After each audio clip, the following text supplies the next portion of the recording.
Drugged Girls. The podcast where two girls, No, women, on the verge of a nervous breakdown, sit around and shoot the shit. then shoot the science in 45 minutes or less.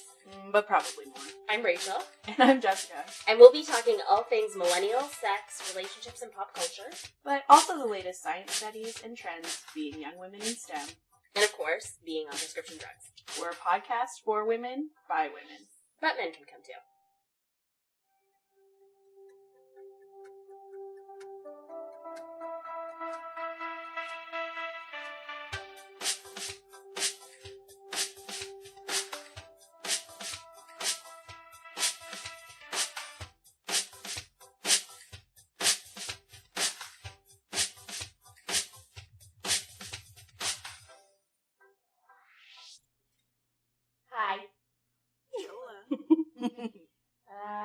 So, we owe you an explanation.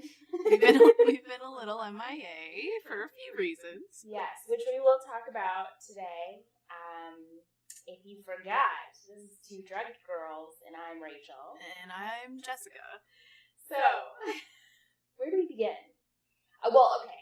This episode is going to be titled, or will be titled, something like Work-Life Balance, because I think it's quite apt to be talking about this, to explain why we haven't been around. Because... Work and life got cray, yo! Yo, it did. Well, okay, can we start with you? Yeah, sure. Yeah, because something insane happened. We've just been catching up for the last, I don't know, half hour about... Because I haven't seen you in how long? It's been months. Yeah. Like, we haven't seen each other since we recorded last, like, a couple weeks ago. More than that, a couple months ago. Yeah. We saw each other at Lauren's wedding. Oh, yeah. Our dear friend Lauren, who... End of August. Yeah, she was in the wedding episode. And her wedding was amazing. It really was.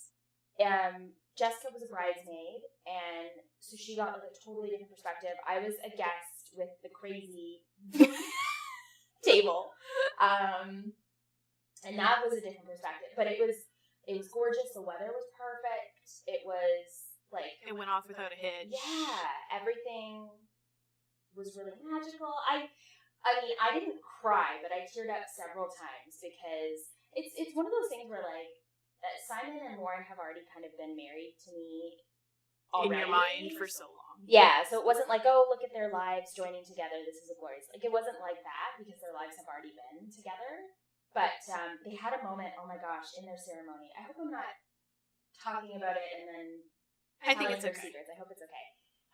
If not, Lauren, I'll tell her about it and then I'll cut this out. But before they put their rings on each other, they had put the rings in like a little sachet purse thing. Yeah. And had everybody hold it. It was like a warming ceremony. Yeah. So we just passed the rings around through the audience, and everyone kind of put their Like love wishes. and positive wishes for the them couple. into the rings, and then passed it on to the next guest. It was really, really It sweet. was very sweet. JP and I held it together and Aww. passed our love to them. It was really, really nice, and that made me tear up. That was one of the first times. Oh, I cried like a baby. I cried a little bit. You during cried. the ceremony. You cried during the ceremony. I saw you. But I also sobbed hysterically during speeches. Oh God, Caroline's speech. And her Peter. Her matron of honor was. She's a good friend. They've been friends for like 10 years, yeah. maybe. Yeah. Oh my God. Yeah. And she talked about how great of a friend Lauren has been. Yeah. And she was like, if anyone who knows Lauren and who's friends with her knows that Lauren is the glue. And that's when I lost it. I was like, Lauren is the glue. She keeps everyone and everything together. Because Lauren's the kind of person who you can tell understands everyone's like crazy lives and hectic schedules, and so she'll always make you feel like you shouldn't feel bad for not having stayed in contact or not have, you know what I mean? Like, yeah. And she'll be like, "This is nonsense. Let's just get together." Like, she'll make that initiative or take that initiative and make those steps. At least from my experience. Yeah, I think she keeps a lot of friendships together because she lets you live your life, but then we'll come back to you and just be like, so what's going on? Like, yeah, which she's a much better friend than I am, because I know definitely with our mutual friend Haley, I've been I mean, okay, she lives on the other side of the world now, but guilt trip her every time. Like, yeah, you need to come back home. Like, your life sucks there, obviously. So you need to come home. No. Anyway, it was a beautiful day. Yeah. And yeah. It was. And so, what else has been happening with you, Jeff?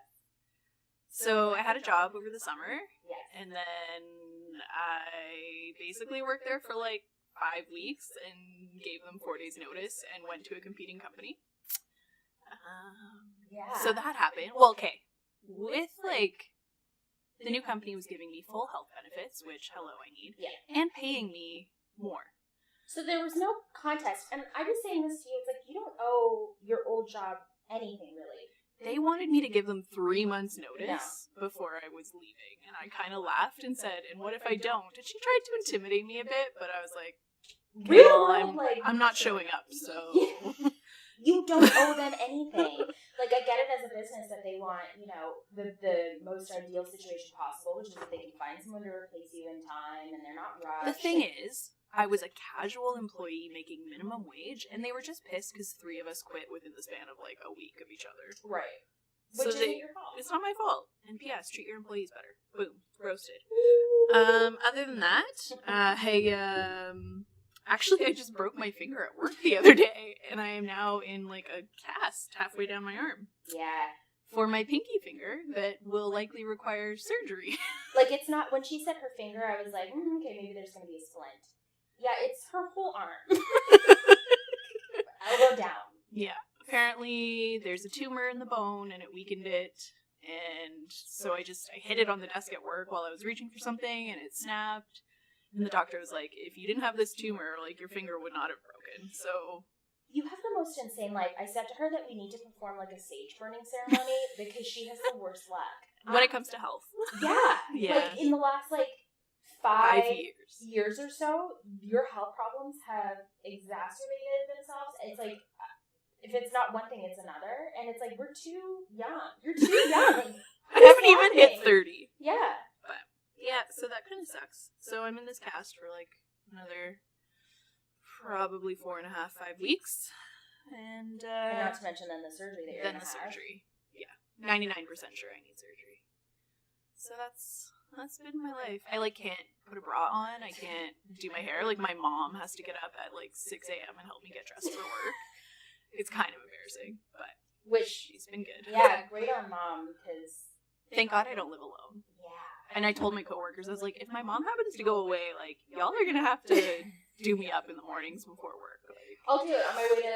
I pass through your neighborhood when I go to school, so... Yeah, we'll do it. I'll come over, I'll help you get dressed. I'll give you a bath. That's so creepy. Yeah. What about you?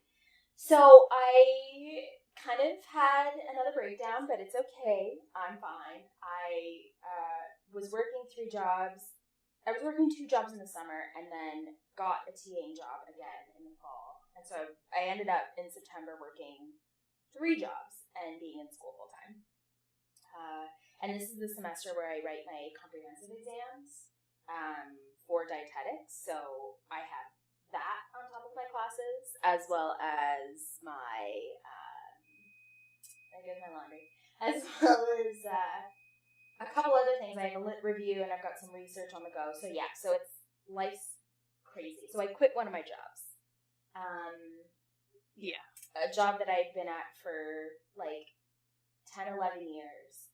And it was so hard to do, especially because, you know, the people that I work with, I loved, and my boss I loved, and I didn't want to leave. But it was like, I think it was, again, that I don't owe my jobs anything. Yeah. I give the appropriate amount of time and warning, you know what I mean? But ultimately, I had to take care of myself, and it wasn't worth sacrificing my mental health, my personal life, my professional life, and then, my education with that. So that's what's been going on with me. Just muscling through, not getting out of bed when I have to. Yeah, it's been interesting. I see my doctor to talk about some dosages for my depression, and because it's kind of full force. But weed is legalized. In like a week. Yeah, in like a week. So I'm excited to try some things and see if they work. Yay, Canada. Yeah. So, okay. So I really want to talk about a work-life balance. Which is why this is, Yeah. We're going to get back to the schedule. So our latest episode, I think that's up right now, is talking about dieting, which is my domain, my field. Yeah. So part 2 will be up next week. We just want to kind of get this out of the way to explain our absence. But we will be uploading every week, which is great. Going forward, and yeah. That's the plan. That's anyway. the plan. Until maybe I have surgery. Yeah. Yeah, we'll see about that. Jessica, hi. Right? Okay, so talking about work-life balance, it's something that everybody talks about in a professional setting. They're like, that should be the number one thing, jobs. When people look for jobs, that's the thing that they look for. Do they have some sort of EAP, or do they have some sort of, structural support network where people can find that work-life balance? But I want to kind of get back to the basics and talk about what even that is. Yeah. So I literally looked up work-life balance in the Canadian Mental Health Association compendium, and it says here it doesn't even talk about what even it is. It just says it's a balance, literally, between work and life. But the thing that sort of struck me was that it says that 58% of Canadians report overload associated with their many roles. It could be in work, it could be in home, family, friends, their physical health. And then this is hilarious, but their volunteering community service. I would love to volunteer, but I have no fucking time. Yeah, no. What volunteering? It says here are some signs. Do you feel like you've lost control of your life, Jessica? Did I ever have control? Right? Do you often feel guilty about neglecting your different roles? Yep. Literally this. Every day. Do you frequently find it difficult to concentrate on the task at hand? I'm one of those start and stop. I'll start something and I'll be like, oh my god, I'm not even close to having See, I can't do another that. thing. I have to just do one thing at a time. I'm a mess. No, I have to start things and then I feel guilty about the fact that not everything is as complete as the other. So I have to work on multiple things at the same time. And I've always been that way. When I was younger, it manifested itself into reading. Yeah. I've always had multiple books on the go, and I still do. I'm the complete opposite. Yeah, I right now I think I have 4 or 5 right now. Jeez. But as a kid I would have it's clinical almost. I would have upwards of 5 to 10 books on the go. And not just because I would pick one up and then be like, oh, but I really wanted to start this one and that one's not as complete. Yeah. Wow. Yeah. I never knew that about you. Yeah. And then, are you always tired? Fucking man. I don't even know what tired is anymore. It's just a state of my being. So, it says here, this is actually something that's interesting. So there was a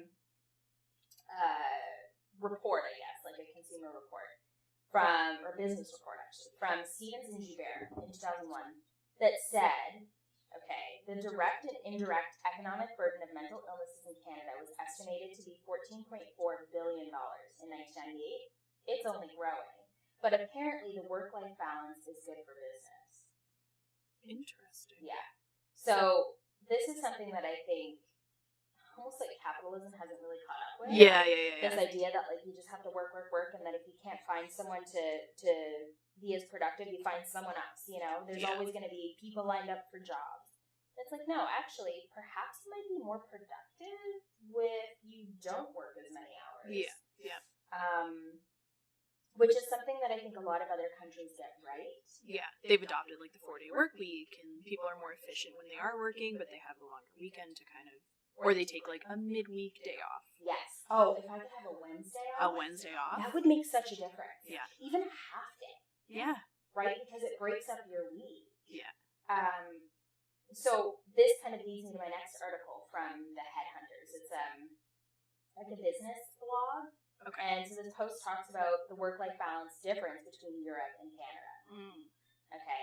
And so in North America, it says that the trend is that according to this Health Canada 2009 report on work-life balance, it indicates that 25% of Canadians working in large organizations experience conflicts between work and family.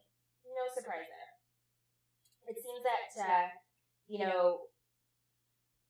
think about lawyers, okay? In law, they work usually around 50 hours per week. And that's usually for the people who are already established, right? Like, we're not talking junior partners, or I don't even know how the chain works. But, the ones that come up, they're working twice as much, if not more. And it's almost, that idea is almost like the more hours you work, the more valued you are. Yeah. Which is really kind of the opposite. I feel like it's like, I always live by the work smarter, not harder. Yeah. Theory, and I want to come back to this because this is something that I'm definitely experiencing. But the depression rates in Canadian lawyers is exponentially higher than a lot of the other professions. Yeah. It's like, okay, great. So they're working so many hours, they're productive, but their depression is through the roof. Yeah. So what does that say about the profession itself? Yeah. Right? So countries like Germany and France, okay, are constantly rated among Europe's most productive countries. And so the term productive is not restricted to volume of output alone. Rather, it means that they're more efficient at production when their output is correlated with the total number of hours worked in the nation. So less is more when it comes to European productivity. And it's of good quality work. Yes. It was a 2014 French labor agreement between unions and employers that ensured that around 250,000 French consultants ensured voluntarily that they could not be overworked. I friggin' love this. So the French union representatives basically checked on business emails and smartphones, and that idea that you can't have a work phone after 5 p.m. hours. Yeah. Oh, honey. The amount of, I literally, in this podcast, just got an email from a student that I have to answer after this podcast. That there could be hours that you absolutely, like today's a holiday right now. Yeah. It's insane to me. Yeah. It really, really is. So, because obviously with like smartphones and the advent of them, now people can work from anywhere and at any time. Yeah, and so this idea of like being accessible is a new thing that is seemingly more attractive, and yet it's like a weird thing. Catch-22 almost. Yeah, because it's funny because I work. We talked about this actually in the technology episode, where it's like I work from my phone almost exclusively, and it's like one of those things where they say almost you shouldn't mold your work with play. So, you shouldn't bring work to bed. It's like I bring work to my phone where I also play. Yeah. So it's like a weird, like, play doesn't end. It just sort of melds in with work. But I'm always accessible, and it's to a fault because I'm always answering emails. I've always got things on my brain and on the go, and it just never ends. Yeah. And I think that's definitely contributing to my mental state right now. Yeah. For sure. So this idea, of working 45 hours a week. This idea came from Harvard researchers that have suggested that North American managers who should work 45 hours a week at most usually work 88 hours. Okay? If emailing on handheld devices is factored in. And I'll tell you right now, like, I won't say what company it is, but where JP works, he's a manager, he's salaried, and so he should be working actually 37 and a half hours. Yeah, not even 40, 37 and a half. Yeah. And that man, and he's the best one, or one of the better ones out of the pool of managers, because some of the other ones stay even longer than he does. They're pulling 12-hour days, 5-6 days a week. Yeah. And they're not getting paid. They're not getting paid overtime. And it's like there's this culture around them that's like, okay, well, work 40 hours, but this needs to be done. In those 40 hours, and it's impossible. And it's absolutely impossible, and so then they guilt trip you. Yeah. And if they can convince one to stay longer, then you look bad for not staying longer. Exactly. Which is so wrong. You know what? Okay, so talking about this work-life balance, and more hours is more, okay? Mm-hmm. It's so part of the culture in academia. And it's part of the reason why I don't want to keep pursuing academia and why I'm really, like, grad school has kind of made me really disenchanted with that idea. Like, some people thrive, and don't get me wrong, I think the work that I'm doing has motivated me and I've thrived in that sense. But the culture itself, especially because I go to an institution that's very highbrow. Yeah. Maybe I wouldn't find this in a different school. Definitely, I think, in one of my undergrads universities, it wouldn't be like this at all. But it's expected that we put in so many hours that, to me, just seems incredibly impossible. And my peers and I have had like endless conversations about this, that the expectations are so high, and it's not about the quality of work, but it's about the number of hours that you put in. And I just say, you know what? There are not enough hours in the day. And the fact that they constantly, especially one of the faculty professors, constantly telling us that we shouldn't be working is so privileged and so problematic. Yeah. I don't even know where to even begin to unpack that idea. Where it's like, excuse me, person, you have been so far removed for what it's like to be a student, especially in this day and age, when it's not even comparable when you account for inflation, how expensive school is. Living and school. Yeah. For a young person. Yeah. Not to mention the fact that my student loans that I've been in school for so long. Yeah. So you telling me that I shouldn't be working, okay, because that'll free up time for me to be able to fulfill all of my school commitments is so myopic and just so fucking privileged. I literally just want to shake this person. Yeah. Like, oh. And it was the same when I was doing my teacher's college. Yeah. We weren't allowed to work. And how am I going to pay for this degree? Yeah. And P.S., when I get out of this degree, I'm not going to walk into a full-time job. Right. I'm going to be supply teaching. Yeah. I don't know when I'm going to have work, so I'm going to have to work 2 jobs anyway. Mm-hmm. Might as well start now. Let's start getting a serving job while I'm in school, because I'm still going to need it when I graduate. Working from 5 p.m. until 1 a.m. 2 in the morning. Yeah. And getting up and going to school. Because you get the phone call in the middle of your shift the night before. If you're lucky.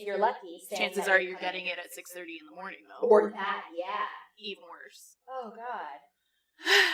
So, needless to say, I think there's like this huge transgenerational issue that's exists right now between people who have expectations of what it means to be a student and those who are actually students in today's day and age.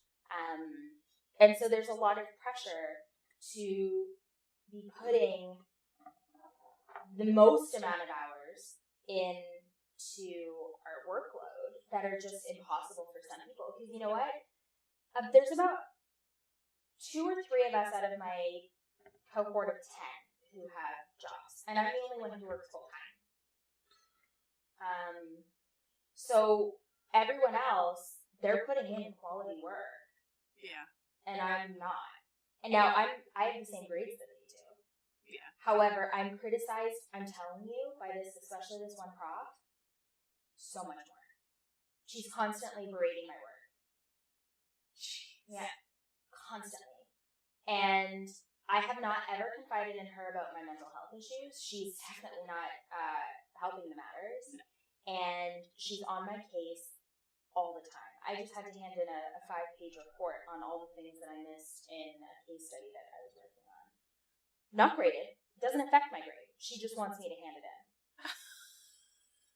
Oh my God. Yeah. It's mind-blowing to me. And this person, actually, her research is centered around like the helping relationship and the relationship between preceptors or teachers and students and fostering positive relationships. That's ironic. Yeah, isn't that amazing? she is, I won't say what I call her, but she's not making my life easy. At all. At all. And I hate every second that I'm there because of her. And I hate that someone has that power. You know what? I'm making her have that power over me. Yeah. And it's something that I can change. But I have to get out of this, like, cycle of negativity. Yeah. Which is really hard to do. Yeah. Because you're still in it every day. Yeah.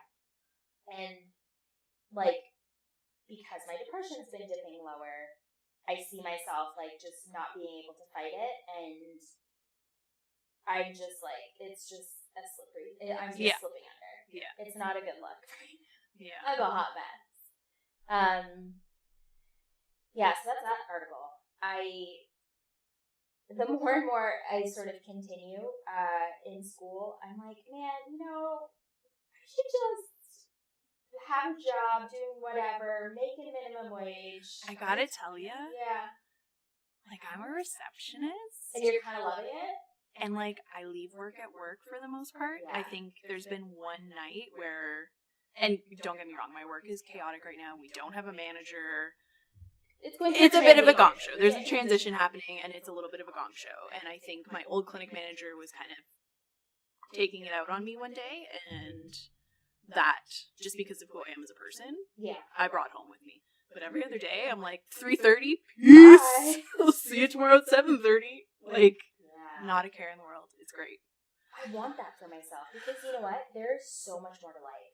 Work is just one small aspect, and then some people don't work. You know what I mean? Like, it's such a small aspect. It could be a large aspect. Some people make their careers their whole lives, and that's awesome if they and it fulfills them. Yeah. But what fulfills me is the other stuff. Yeah. Like, don't get me wrong, I love what I do, and I'm hoping actually to do a part of my stage with someone in private care. But we'll see, and like consultation and stuff like that. We'll see. So I would love to be able to. I'd love to be able to have both. Yeah. Find something that I know the field itself moves me, but like find a job, a 9 to 5 that really moves me. Because otherwise, I'm just like, you know what? I'm super fucking cool working at a grocery store. Yeah. I honestly am like. Full time and enjoying my life and leaving work at work. Yeah, it's really nice.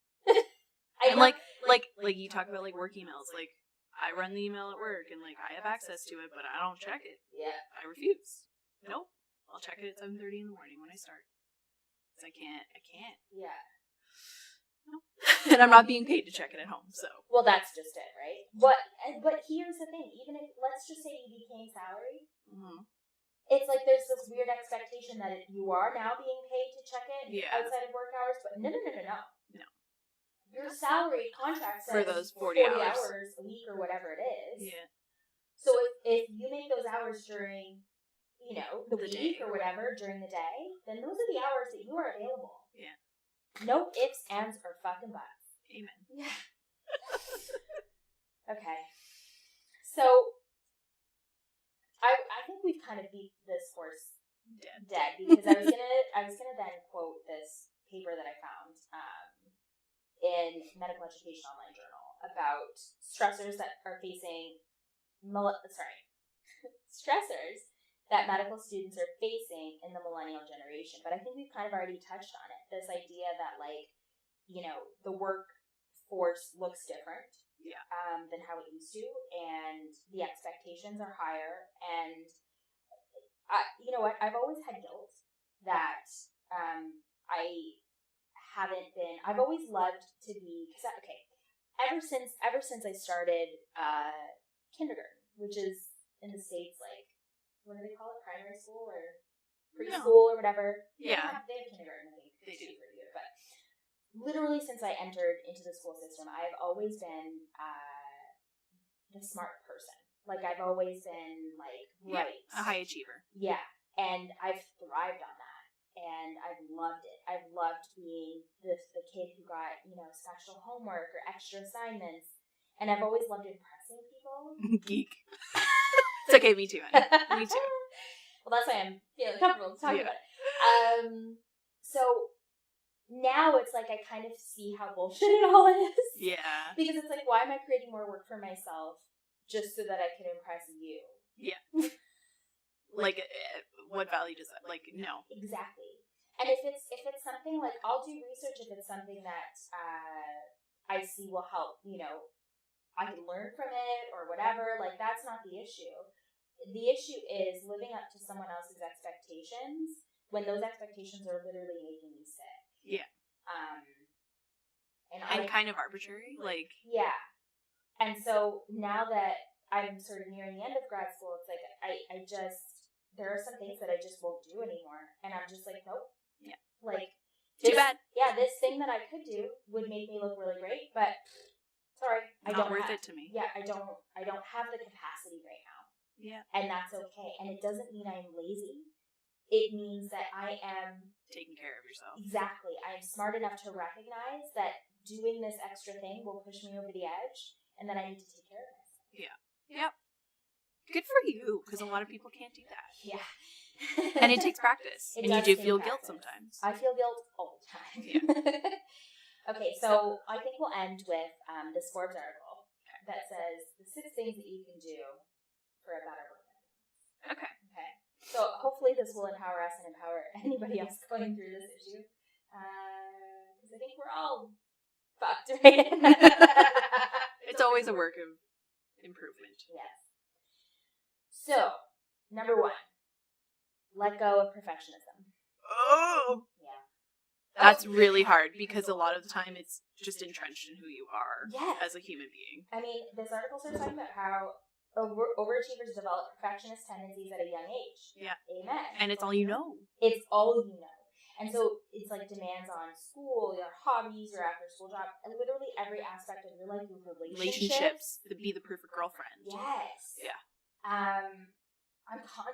I hate this about myself, but I'm constantly asking if I'm a shit girlfriend. Yeah. Because I know I am. It's not like, I don't know why I'm asking for validation, because I know he's just going to give me this bullshit answer of like, you're amazing. You're lovely. No, I'm horrid, okay? No. Let's be honest. Yeah, so the key, it says, to avoid burning out is to let go of perfectionism. And as life gets more expanded, it's very hard, both neurologically and psychologically, to keep the habit of perfection going.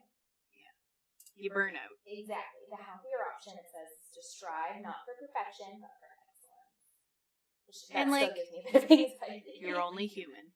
Yeah. And excellence is subjective. It's not objective. Yeah.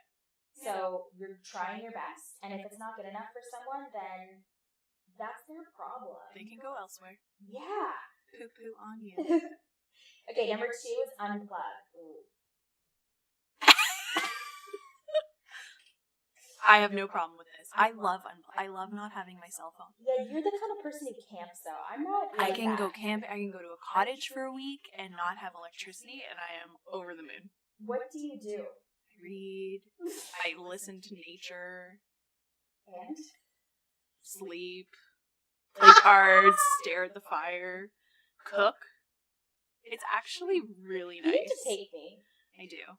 But I need to take you somewhere with running water. So I'll take you to, like, a provincial park or something that has toilets and showers. Whereas, like, when I go, I tend to go, like, backwoods with nothing. Okay, but no, wait. Like, I need more than just water. I need, like, a cabin. No. No. You'll be in a tent on an air mattress with me. I wish you could see my face right now. It's pretty hilarious. No. We'll negotiate, but I'll be in nature. I don't cabin. We've cabined before. We cabined with Warren. Okay, no, that's a cottage. Oh. That's not camping. I thought it was camping. No, that's like a luxury cottage, honey. Oh my god. Timeshare? They had a golf cart. And like, oh, honey. I never even grew up with cottages or anything, so I don't know where this came from, but honey. I don't camp. Anyway, but I do like the idea of unplugging. I just don't know if I could. Yeah. But I mean, I understand, obviously, blah, blah, blah, the benefits of like talking and like doing real things. I just feel like you know what's my problem is that my de-stressor are the fun things I do on my phone, which It's is your intertwined with the work things I do on my phone. Yes. Because I will stop halfway, let's say I'm doing some stupid, BuzzFeed quiz or whatever, and I'm enjoying my life, and then I get this work email. And so I answer the work email, and then I check out my calendar and see what I have to do, and then I get stressed out about, you know what I mean? So it's like my playtime is interrupted with work, and then it no longer becomes play. So basically we need to sign out from all of your email accounts. I should get it off my phone, eh? Yeah.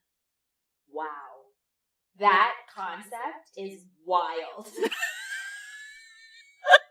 Oh, it's a sad world we live in. I have two laptops, and I don't even really use them. Mm-hmm. We could change that. We should. Okay, anyway, moving on. Exercise and meditate. Okay, this is also something I need to work on. So I don't have a gym membership. I went to this amazing gym in Ottawa. Okay. And it was so effing expensive. Yeah. So I gave up my membership because I cannot afford it. But I recently changed phone plans, so I have a little bit more spending money in my budget. You have a gym where you work. I do, and it's for $5 a month. Yeah, very affordable. And I'm supposed to get a membership for there too. Oh, so really? Let's go together. The thing is, I'm going to be going at 3:30 every day. Okay. You're not around. Okay. Do you see the issue here? Yeah. Well, we'll talk. We'll talk. Also, I'm not paying for it until after surgery because F that noise. Yeah. Okay, fair. But yeah, you're right. I totally should. And I was thinking of I thought there was a similar gym closer to my house, but it's the more expensive. It's a different one. Yeah. Yeah. So yeah, I should go to the one at work. Mm-hmm. But see, I loved having being able to take a shower. Never mind the fact that I live literally a 10-minute drive from work, so I can just get in my car and go shower. Yep. Oh my god, I need to go to this gym. We're signing up. Okay. But meditating, there are apparently a ton of apps out there that are free. Yes, and honestly, okay, I have Headspace. Okay, yeah. And honestly, I don't do it every day. Yeah. But if I catch myself feeling anxious, I will take and do 3 minutes of just breathing. Literally just breathing. Huh. And it prompts you and tells you how to do it. If you don't know how to breathe, but yeah. And it'll be focus, body scan, start at your head, work your way down, feel your legs pressed against the chair. Yeah. Focus on that. And it's working right now as you're talking. Right? Try it. Yeah, man. Yeah. Yeah. We should do this. I do it in bed. Sometimes I'm trying to go to sleep, and I'm no, I can't sleep. I just do it. Well, okay. So it says here, this researcher from the Mayo Clinic recommends dedicating a few chunks of time each week to self-care, whether it's exercise, yoga, or meditation. Because if you're really pressed for time, start small with deep breathing exercises. Jessica, you're almost a fucking guru from the Mayo Clinic. Yeah. Hire me, please. There you go. Start small with deep breathing exercises during your commute, a quick 5-minute meditation session, morning and night, or replacing drinking alcohol with a healthier form of stress reduction. I've stopped drinking alcohol. You stopped drinking. You didn't even drink at the wedding. I didn't even drink at the wedding. I know. I was shocked and appalled. I know. And I was with the drinker table. Yeah, you were. There were some drunkards at that table. There were, oh honey, they were drunk.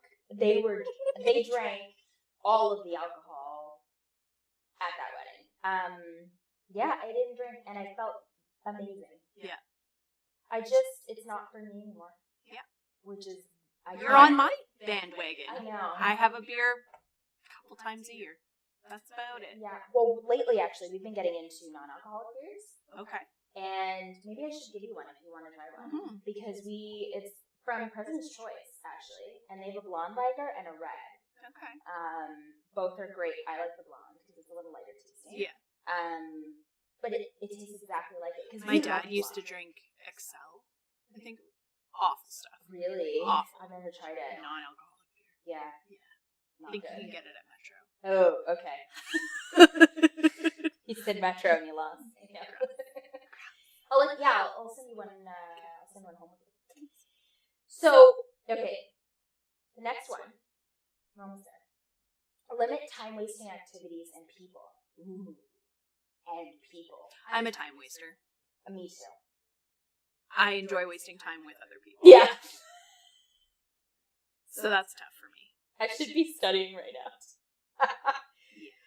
But this isn't wasting time. This is, okay, so I don't know about this. I'm reading this whole thing of like time wasting people, like I think much deeper than maybe this intends us to read it, but the idea of like some people wasting your time is something that I'm starting to get used to. Yeah. Of like, I'm putting into this relationship and not getting anything out of it. Yeah. Yeah. Because I saw something actually the other day that was like, there's a difference between people who make time for you versus, I'm paraphrasing it horribly, but like versus people who don't have time. I don't know. It was something like that. It was like people, I definitely, there are people in my life who won't take the time to say like, hey, let's hang out. You are distant. Like, let's spend time together. Versus people who are always like, oh, I'm so busy. You know what? I'm really busy. You know what I mean? Yeah, like those kinds of people. And don't get me wrong. Like, I think the numbers are a lot smaller because I'm so insular right now with school. Yeah. But I'm starting to like really want to put my time into people who have time for me. Yeah. Yeah. And not feel like selfish about that. Yeah. No, that's totally fair. I feel like I started doing that, I'd say towards the end of my undergrad. Yeah. My first undergrad. My circle of friends shrunk a lot. Mm-hmm. And it was not anything that they had done necessarily to offend me or hurt me, but I just said, I'm not getting what I need out of this. Why bother? This relationship is not reciprocal. No. So why am I putting so much energy into making it work? Or this relationship is so superficial. Yeah. Why am I, sacrificing important time with other people to make this superficial friendship last? Yeah. And also, some people are fucking draining. Yeah. I can think of a person in my life, I'll tell you later, but who is so negative. See, and I struggle because I feel like I'm that person to some people. I feel like I'm a very negative person. No. I think there's a difference between being a negative person and then being a realist. I think you're a realist because you have, it's almost like, do people have reason to be negative? But like, there's a lot of fucking shit that's going on in your life. But versus the kind of people who like every single time you talk to, every single time I talk to this person that I'm thinking of, it's like they're exhausted for everything. Every single thing that's going on in their life, it's this big production, and they are a talker. It's like they just don't stop talking about themselves and their problems. Yeah. And don't stop for 1 second to be like, and how are you? Yeah. You know? Yeah. Like, that's a draining person. Yeah. I bitch and moan about a lot of stuff, but I always try to be like, okay, but what's going on with you? I think this isn't to blow smoke up your butt, but I think you are one of the, like, best friends a person can have. Really? That almost brought tears to my eyes. Me too. I've never had a friend like you. Ever in my life. And not just outside, I think also outside of my world, I think you are the kind of person that's like a rare person. Rachel. Yeah. Thanks, babe. She will check up on you all the time, see if you're okay. She is the most giving friend anyone can have. Yeah. Anyway. Thanks, babe. I'm over it. So number 5 is change the structure of your life. Okay. So, like, what changes could make your life easier? I mean...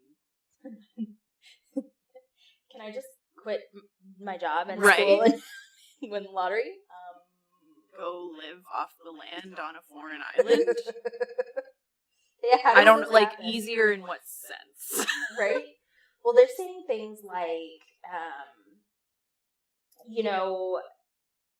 as higher sort of stresses with jobs and, think about the number of trips to the grocery store, the daily meal preparations, all the things in your life, if you have kids, driving kids to appointments. And, sports and whatever, it's like all of it adds stress to your life. So literally compartmentalize every single aspect of your life that's giving you stress, or even the ones that aren't, and find patterns and habits and cut it down. Cut it down and parse it. And so these things are called structural changes. Okay. I think this is something I need to do, but I don't know how to do it. Like that thing is overwhelming. And like the ideas, even coming up with ideas to do it can be overwhelming, and then putting that into practice and finding help to help you make those changes could be tough. Like when you've got kids, if you're, driving 3 kids to hockey and soccer and gymnastics every week, a change you can make is like finding a way to carpool. Right, and getting another parent to help, And but even setting that up can add stress. Yeah. And then a parent forgets, and then you're stuck, and then, Yeah. Sometimes it's easier to be like, fuck it, I'll just do it myself. Well, we as women have that tendency. Yeah. Right? Yeah. I don't trust my man. Yeah.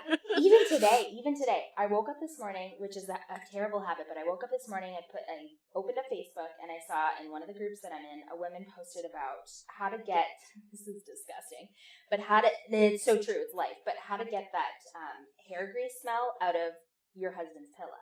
Oh. Because here's the thing, and I was overwhelmed with how many women commented that they had the same issue. Because, I mean, I don't know if this is like gender specific, but I have always taken a shower before bed because I love to smell good in bed. Yeah. Like I love my or bed even to smell just nice. get the grime off. Or just to get the grime of the day off. Yeah, I'm the same way. And so but the thought my of someone boy crawling doesn't into do my that. bed. Think about it. The first time, and I don't share pillows for that exact reason. Yes. So the first time we started sharing a bed together when he was staying over, it was like, you're not gonna. And he's got like a full beard. Oh. You never think about these things. JP, I love you, but honey, just rinse off. Right? He rinses off, but he doesn't use soap all the time. Oh, okay. And so during the day, it's fine, but I'm washing our bed sheets right now, and it's like, he has his pillows, and I will not use those pillows. Yeah. No matter how many times I wash those pillows, those are his pillows. Yeah. Okay. It's gross. And so many women were like, me too. And they were offering, soak in vinegar, blah, blah, blah. Perform a ritual. Like, there were techniques.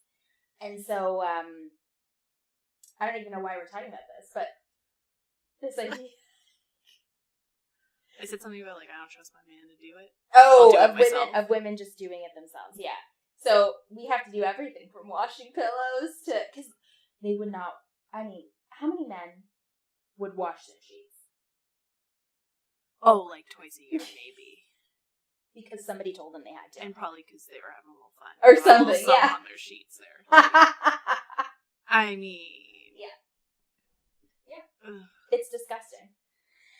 So needless to say, especially as women, we need to take a time out and say, nope, these changes need to happen, and not feel guilty about them. Yeah. Amen. Right? So then the last one is start small and build from there. Yeah, that's how I approach anything in life. I'm not keen on big change. Yeah.